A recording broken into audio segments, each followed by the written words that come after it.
There is a theory that occasionally windows can open up between periods of time, allowing us to see through that window. When this strange event happens, are we merely glimpsing into other times, or has some sort of time travel taken place where some people are taken into the past and others appear to have been transported into the future? For some people, it is like a living dream where everything goes deathly silent and an eerie atmosphere surrounds them before suddenly things go back to normal. Let's delve into some true timeslip stories that both intrigued and terrified the witnesses.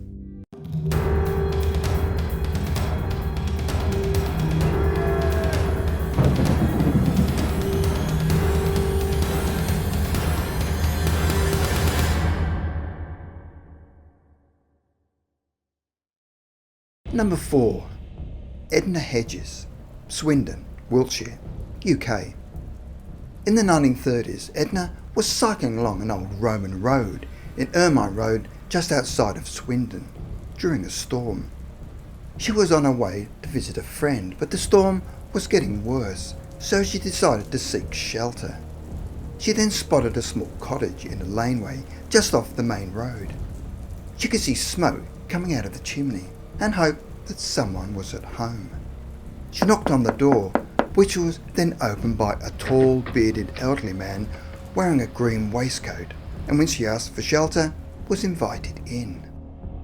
The room had low ceilings and was very quiet, where she could not hear the storm outside, but there was a warm glowing fire in which she could warm her hands and dry her damp clothes. It suddenly dawned on her that the old man had not said a word to her, and she had no sooner thought that when she suddenly found herself back on the road continuing her journey, yet does not remember leaving the cottage. On arriving at her friend's house, they were surprised that her clothes were dry, considering that she had just been cycling in the rain. When she explained to her friend what had happened to her, they were adamant that there was nobody living in an old cottage in that small laneway, except for a derelict one which had been unoccupied for over 50 years. On her return home, Edna decided to retrace her steps and was able to locate the old cottage, and was indeed the one that she had taken shelter in, but was now totally derelict. But she insisted that her experiences were real. And how does it explain her arriving at a friend's place during a heavy storm and arriving totally dry? Number 3. Judy Cook, South London, UK. In 1990, Judy, a writer, was living in a block of flats in South London. She was just about to wake up at about 3 a.m, but was still in a dreamy state. In the dream, she was asleep in her bed, which was illuminated by the streetlights outside. In the dream, an elderly man was standing at the foot of her bed, where she could clearly see his face, and was wearing a dressing gown. What interested her the most was that he looked as surprised to see her as she was surprised at seeing him. Then Judy actually woke up only to discover that the man was still standing there. She was suddenly terrified, and then the man slowly faded away. The whole time, although scared, did not feel threatened in any way. Nevertheless, she decided to get a cat to sleep on the bed with her, where it did its usual cat routine of padding around a few times before settling. However, it suddenly sat bolt upright, ears pointing forward, and then stared at the exact spot where the man had been standing. The cat was meant to settle her down and not make the situation worse. Judy was prepared to accept the fact that she'd been hallucinating the whole time, but at the same time questioned two incidences. The elderly man was as surprised to see her as she was to see him, and the second incident was her cat staring at the exact spot where he had been standing. Another question was that this man was dressed in modern clothing, so he was not the ghost of someone from the past. Maybe in some strange parallel world there is an old man seeing a woman laying in bed, and slowly watches her fade away, leaving him with a ghost story of his own. Number 2. Arthur Fruin, Pelvic Head, Ireland. In the early 1920s, Arthur was spending Easter at Pelvic Head on the southeast coast of Ireland. One evening Arthur went for a stroll, and the evening was rather cold and misty. The mist then started to clear, and Arthur suddenly found himself in total darkness. He slowly struggled along in the dark, but then came upon a light shining in the distance, and on getting closer found a small cottage. He made his way to the cottage and found that the light was actually coming from an open hatch of a boat. Fruin looked down at the hatch and saw an old man working on a fishing net over a table. The old man looked up at Fruin and beckoned him to join him. The man then gave Fruin a bowl of potato soup and took him to a cabin at the end of the boat where he could spend the night. Fruin then placed his red scarf on a peg beside the door.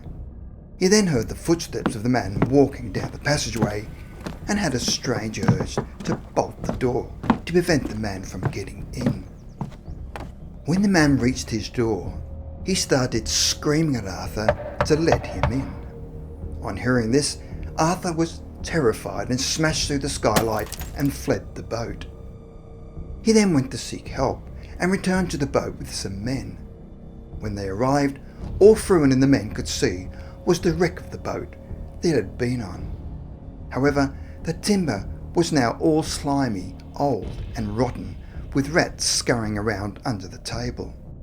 If Arthur had any doubt about the incident, they were soon dispelled when hanging on the back of the cabin door was his red scarf. Fruin was later to find out that the owner of the boat had been hanged in Dungarvan some 70 years previously for the murder of an undergraduate. At the time of this terrifying incident, Fruin too was an undergraduate. Number 1. Edith, Olivia, Wiltshire, UK. One rainy evening in October 1916, Edith was driving from Devizes in Wiltshire to Swindon in Wiltshire. Because of the inclement weather, Edith started looking for a small inn to spend the night.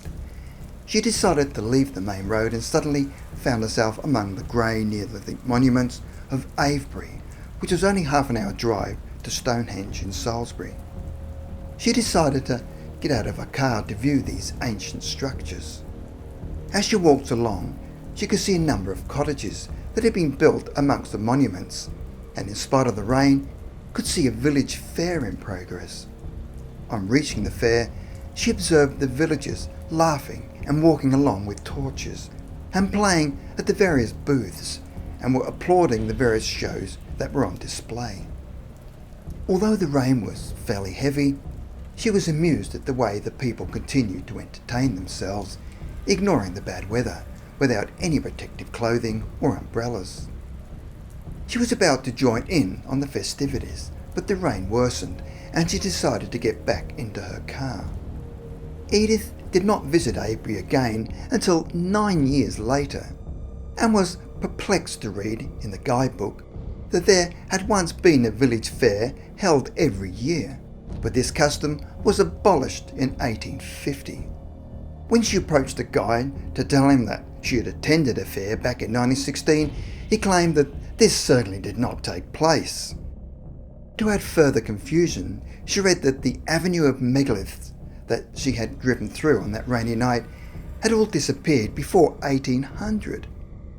Now totally baffled, Edith was asking herself how a scene from the past could return and assume temporary physical reality once again.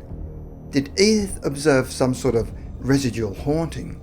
Yet she felt that she was amongst the people and could have touched them, and if she'd have tried to touch one of them, would her hands have gone through them like a ghost? Maybe the rain had somehow manifested the conditions and somehow absorbed her into another time or dimension.